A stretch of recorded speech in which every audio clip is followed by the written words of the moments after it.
Hey, what's up guys? Today's video I'm going to show you how to fix Google Play Store is not responding problem. So when you launch a Play Store, as you see the Google Play Store is not responding, you will also see two options. One is close, another is wait. You're going to have to tap on close.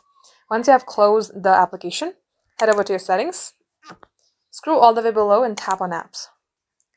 Here, search for Play Store or Google Play Store. Tap onto it, then tap on storage and clear the cache. Then go back onto the search box again and do the same for Google Play services as well. Scroll below, tap on storage, tap clear cache.